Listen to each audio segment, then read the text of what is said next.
লইয়া বাবা বাকি 7 দিনে মদিনায় ফিরছে, মসজিদ নববীর ভিতরে ঢুকছে।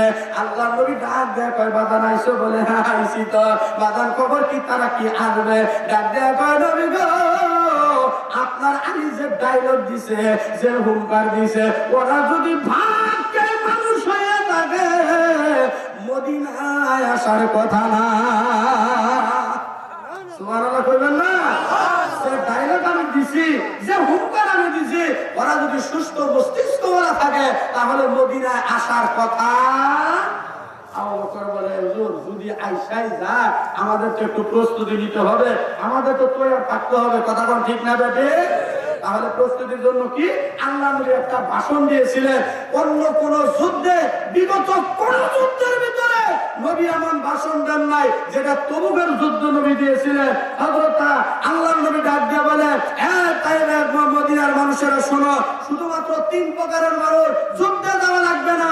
1 নম্বর, যাদের পেটের বাচ্চা মানে পেটেতে বাচ্চা ধারণ করে, যাদের হামলের বয়স হয়েছে 10 মাস, যে কোনো মুহূর্তে ডেলিভারি হতে পারে, এরা যুদ্ধের ময়দানে যাবে না।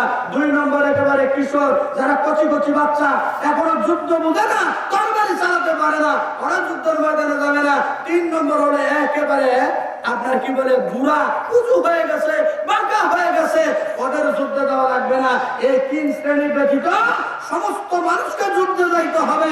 আর না হয় তাদের যে যুদ্ধে যাবে না তার সাথে আমি নবীর কোনো আপোষ নাই, কোনো কথা বলবো না যতক্ষণ পর্যন্ত আসমান থেকে আয়াত নাযিল হবে না, নাযিল হবে। যেরকম সুবহানাল্লাহ। আল্লাহ যখন এই ঘোষণা দিয়ে দিলেন, আবু বকরের কাছে লিস্টি শুরু হয়ে গেল, লেখালেখি শুরু হয়ে গেল। 28,000 লোক আবু বকরের লিস্টির ভিতরে নাম দিয়ে দিচ্ছে। যেরকম সুবহানাল্লাহ। আরো করে বলনা সুবহানাল্লাহ। আল্লাহ নবী যুদ্ধের ময়দানে যাবে, সাহাবায়ে কেরাম তৈয়ার হয়ে গেছে। আবু বকর ডাক দেয়া কয় হুজুর শুধু যুদ্ধে গেলেই হবে না, প্রতিপক্ষের কাছে যা থাকবে, কাফের বেঈমানদের কাছে যা থাকবে, তার কিছু হইলেও তো আমাদের কাছে থাকা লাগবে, বাকিটা আমার আল্লাহ সাহায্য করে পোষায়া দিবে। জোরে কোন ঠিক কিনা? আল্লাহ নবী ডাক দেয়া কয় বাবা আবু বকর, তুমি যেহেতু প্রস্তাব দিয়েছো বাবা, আমি নবীর দরখাস্ত আর আবদার হলো সর্বপ্রথম তুমি বলো ইসলামের জন্য কি দিতে পারবা। আবু বকর একজন দরিদ্র হয়ে গেছে। বন্ধুরে আমার আল্লাহ নবী চেয়েছে আবু বকরের কাছে। আবু বকর ডাক দেয়া কয় হুজুর আমারে 2টা মিনিট সময় দেন, আমি একটু বাসায় যাব, বাড়িতে যাব আর আসবো। আবু বকর চলে গেলেন। উমর, ওসমান, অন্যান্য সাহাবায়ে কেরাম নবীদের সামনে লক্ষ্য করেন, আমার দিকে তাকান। আবু বকর চলে গেলেন বাড়িতে। যাইবার আগে বন্ধুগণ একটা দোকানে চলে গেছে। বস্ত্রের দোকানে গিয়া আবু বকর ডাক দিয়ে বলে ভাইজান তোমার দোকানে কি দুপাট্টা আছে নাকি? তার মানে বন্ধুগণ 2টা পাট সালার মতো মোটা হবে। বলে হ্যাঁ আছে, দাও আমারে 2টা পিস দাও। 2টা পিস লইয়া আবু বকর চলে গেলেন বাড়িতে। বিবিকে ডাক দেয়া বলে বিবি, আল্লাহ নবী সর্বপ্রথম তবুকের যুদ্ধের জন্য আমি আবু বকরের কাছে হাত বাড়াইছে। বিবি রে লালা, এই যে তোমারটা তোমার জন্য এনেছি, একটা পাট্টা তুমি বড়, আরেকটা পাট্টা আমি পড়তেছি। ঘরের মধ্যে কি আছে রে বিবি? খেতা, বালের, হিল, পাটা, যা আছে, চাকি, লোটা, বদনি যা আছে সমস্ত কিছুকে একত্রিত করে একটা বাবার রুমালের মধ্যে বাইদা একটা গাঠুরি বানাইয়া আবু বকর আল্লাহর নবীর সামনে গাঠুরি লইয়া হাজির। আল্লাহর নবী ডাক দিয়া কয় ওমর তুমি কি দিবা? ইয়া রাসূলুল্লাহ আমার ভাই আবু বকর আসো, এরপর আমি আপনার কাছে স্বীকৃতি দিব, এরপরে বলবো আমি কি দেব। আবু বকর ঘরের যত সামান আছে তবুকের যুদ্ধের সামানা কেনার জন্য, অস্ত্র কেনার জন্য, বন্ধুগণ খরিদ করার জন্য আল্লাহর নবীর সামনে বন্ধুরা সমস্ত মালামাল হাজির করে দিয়েছে। নবী আমার জিজ্ঞাসা করে বাবা আবু বকর এগুলা কি নিয়ে আসছো, ঘরে কি রাইখে আসছো? আবু বকর ডাক দেয়া কয় নবীজি ঘরে যা ছিল সব আপনার দরবারে হাজির করেছে। আবু বকরের ঘরে আল্লাহ এবং তার রাসূলকে রেখে আসছে। জোরে কোন সুবহানাল্লাহ। বন্ধুরা আমার হযরত ওমর হাওমাও করে কান্নাকাটি শুরু করে দিয়েছে। এসে আল্লাহ নবী জিজ্ঞেস করে, বাবা ওমর তুমি কেন কান্দো, কি হয়েছে? নবী গো, বিগত দিনে কত চেষ্টা করেছে আমার ভাই আবু বকরের চাইতে দান সৎকার করে আমি একটু অগ্রগামী হব, আমি 1 নম্বরে একটা নাম্বার নেব, কিন্তু সম্ভব হলো না। আজকে নিয়ত করে এসেছিলাম আমার যত মাল আছে বা সমান 2টা ভাগ করেছি, একটা বিবি বাল বাচ্চার জন্য রেখেছি, আর একটা ভাগ আমি আপনার দরবারে হাজির করব। আমি তো 50% দেওয়ার নিয়ত করেছি, কিন্তু আমার ভাই আবু বকর তার গোটা সম্পদ আপনার দরবারে হাজির করে দিয়েছে। তুমি একা কেন? সারা দুনিয়ার মানুষ যদি চেষ্টা করে আমার আবু বকরের সমান নেকি কামাই করতে পারবে না। জোরে বল সুবহানাল্লাহ।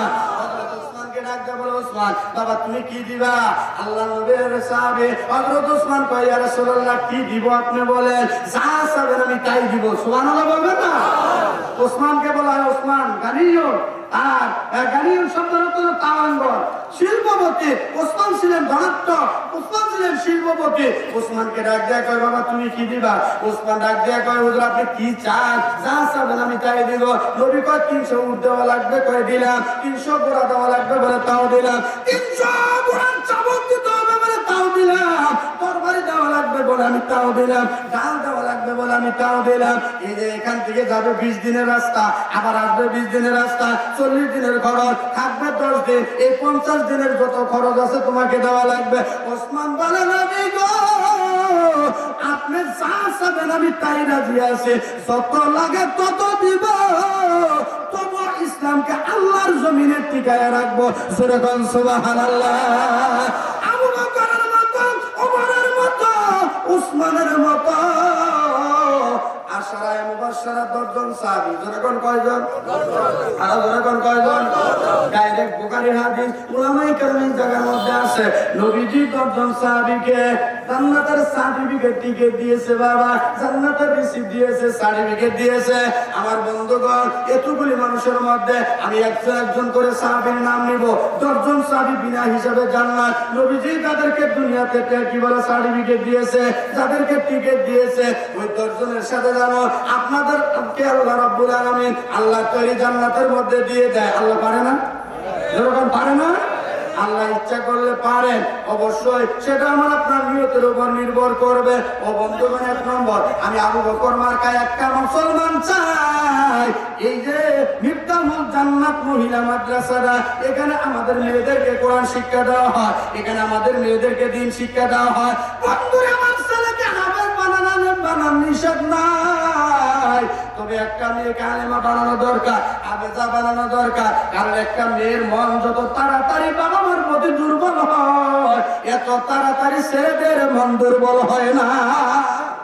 ঠিক কিনা করে মার কথা শোনার সাথে সাথে মেয়েটা স্বামীর বাড়ি থাকতে পারে না, ছটফট করে, পিঞ্জিরার পাখির মতো যেন পাগল পাড়া হয়ে যায়। কখন বাবার কাছে আসবে, কখন মায়ের কাছে আসবে। একটা মা বাবা মারা গেলে মেয়েটা যতখানি চোখের পানি দেয়, আল্লাহর কসম ছেলেটা অতটুকু চোখের পানি। কথা কয় না? ঠিক না? ঠিক না?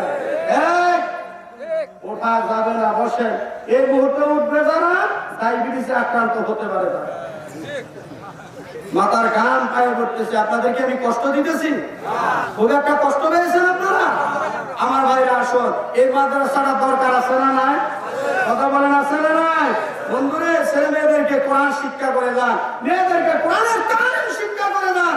আপনি কবরে চলে যাবেন, সকালে রাত্রে বিকালে আপনার মেয়েটা কোরআন পড়বে, কোরআনের তেলাওয়াত করে আপনার জন্য দোয়া করবে। কথা কোন ঠিক না বেঠিক? তাহলে এই মাদ্রাসার দরকার আছে না নাই? অন্তত আমি বেশি টাকা আপনাদের কাছে চাবো না, এমন টাকা চাবো না যেটা দিতে পারবেন না।